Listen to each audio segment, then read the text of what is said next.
Sri Tiruchi Siva, 14 minutes. Thank you, Mr. Chairman, sir. Sir, I stand to oppose this bill very strongly, for it infringes upon the basic structure of doctrine by crushing the federalism which is the soul of Indian democracy. Sir, this attempt of this government is yet another a strike on federalism.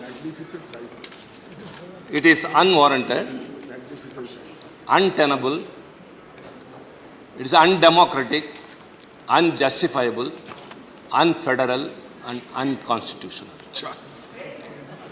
Sir, why I am saying all these things? Unwarranted. Sir, after 1991, when the Delhi was granted special status, BJP came to power.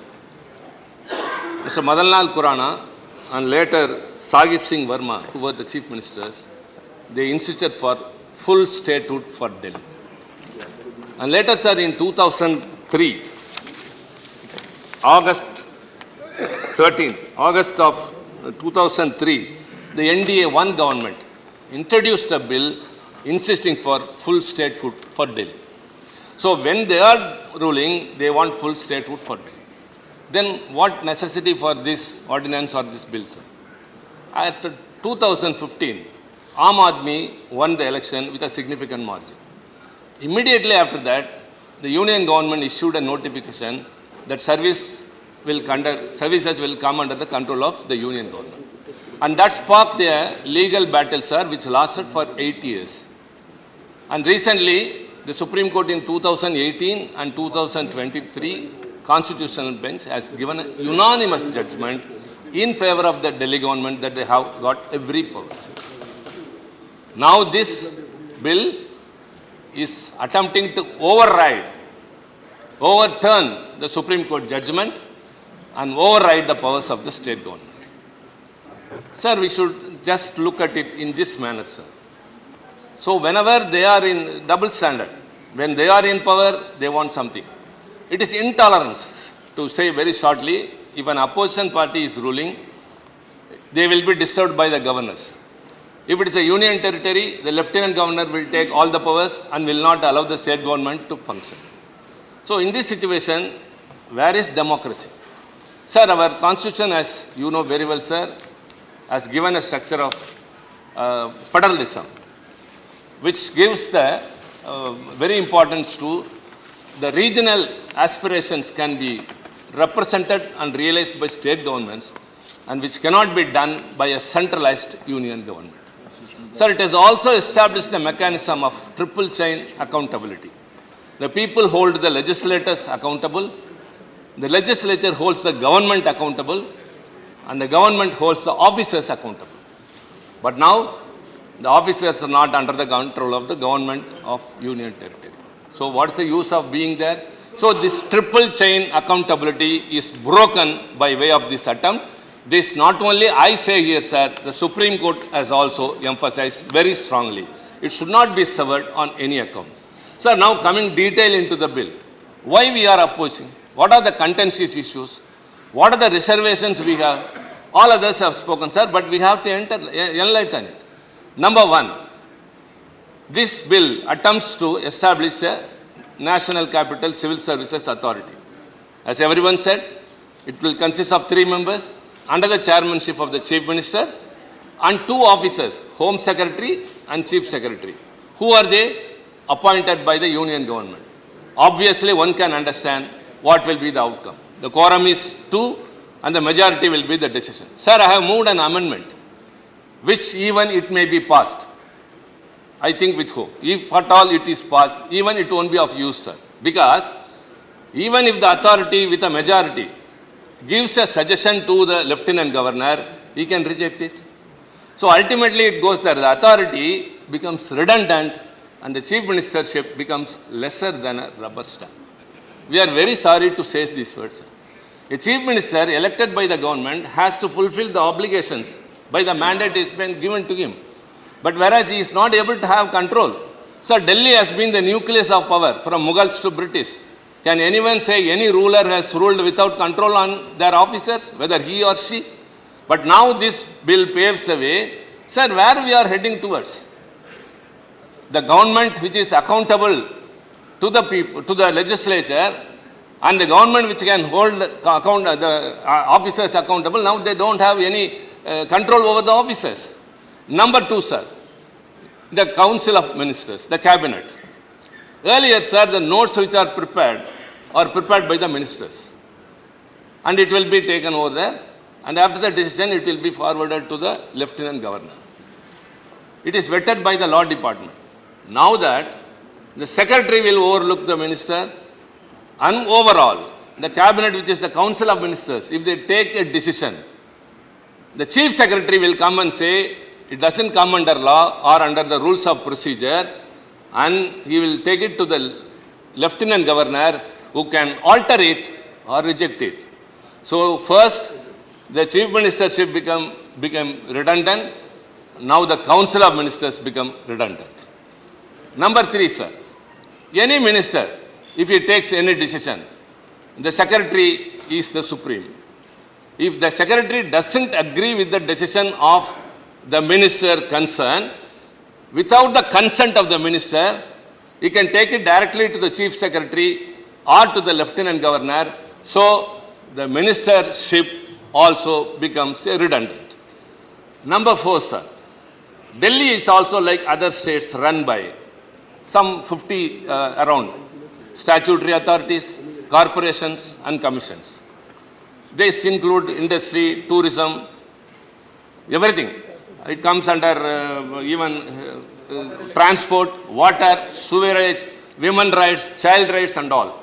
All these positions, the chairpersons and the members were earlier nominated by the government, by the Lieutenant Governor on the advice of the government. But now, sir, hereafter, these positions will be appointed only by the Lieutenant Governor. The government has to sit with folded hands. Yes. Sir, one by one, just though the authority is established, the authority has no say. And even in the authority, the Chief Minister has no say. Number two, the Council of Ministers, the Cabinet becomes redundant. The Minister becomes redundant. Number four, sir, all the commissions, all the corporations, all the statutory authorities will be appointed by the Lieutenant Governor. And then, proroguing and summoning also comes to the power of the Lieutenant Governor. Earlier, sir, the Council of Ministers will decide a date and they will represent to the Lieutenant Governor and he will summon. Now that Lieutenant Governor can do. So the government cannot, if at all an urgent issue has to be resolved, if the assembly has to be convened, the Chief Minister or the Council of Ministers has no power. Sir, kindly tell us. We are not just accusing the government or pointing fingers, what you are doing is wrong, but kindly explain to us why all these things happen. A government which has been elected by the people, they have to cater to the needs of the people. They only know the local people's aspirations. That's why we are pleading for state autonomy. When the voice for decentralization is going up and up, this government is traveling on the opposite direction. Powers are centralized in the union government again and again. What will happen? It will get broken. Sir, India, which is known for federalism, sir, everything is under threat now. Secularism is under threat now. Especially, sir, we are very much concerned that this bill again strikes at the very root of federalism. Sir, let me quote Dr. Baba Saheb Ambedkar. Ambedkar, in November 4, 1948, this bill disregards the constitutional morality. That's what I'm trying to drive at. Dr. Ambedkar on November 4th, 1948 in the Constituent Assembly, quote, while everybody recognizes the diffusion of constitutional morality for the peaceful working of a democratic constitution, there are two things interconnected with it, which are not, unfortunately, generally recognized. One is that the form of administration has a connection with the form of the Constitution. The other is that it is perfectly possible to pervert the Constitution. Sir, underscore.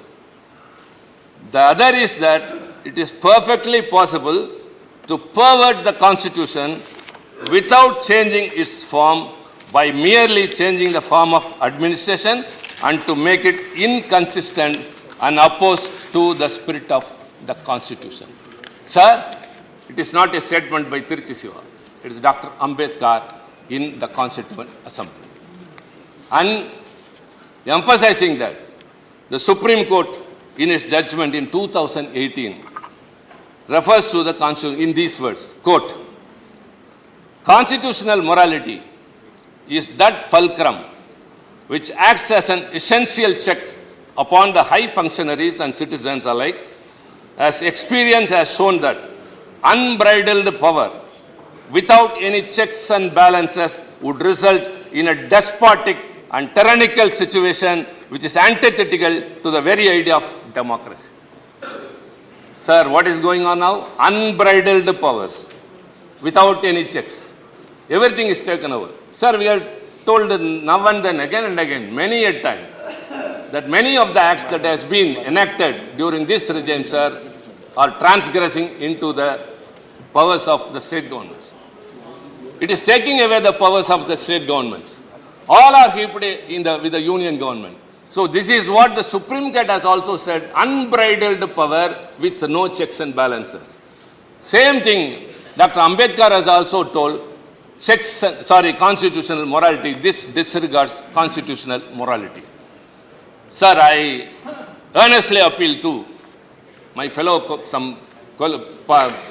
colleagues of some political parties who may support the government's decision. My earnest appeal, as Mr. Singhvi told, sir, we are living in an area where there are 100 huts, all thatched roofs. If the last house is burning, the person sleeping in the first house will not sleep. He will go, run and put out the fire with the fire brigade. Yes, it is not only to help him, sir, but to safeguard his own self. If it is not put out, that fire will slowly come and at last it will affect them. So it has to be thought over. Sir, all these years, we have preserved our independence. We have preserved our democracy. Sir, often you used to say, sir, very proudly, India, the largest democracy in the world. Yes, sir. The largest democracy now is in peril. Why so many charges against the state governments? No state government is able to function on its own. It's not able to enact a law. If something is passed in an assembly, it is not endorsed by the governor. So they are not able to serve the people's needs. Only they know what the people need. That's why the state governments have been formed. But now that either the union government encourages or through the governor, it is trying to obstruct. Sir, all these things have to be kept in mind. Again, I say, all the reservations and contentions we have raised are not with a partisan mood, sir, but it has to be justified. Why all these things have been done? Why all the powers have been taken from a state government? Why the chief ministership has been reduced to the level of, to say the word rubber stamp, and more or less, everything is redundant, sir. What is the big idea of getting along? Sir, let me conclude, sir. I have already told them once, now that, not in any other manner. In the democratic process, one day they will be out of power. And every day they will be lamenting and regretting for all those laws they have enacted. It is not far behind, sir. 2024, the India Alliance will win. We will be there. And, sir, we will restore Delhi its autonomy. Thank you very much.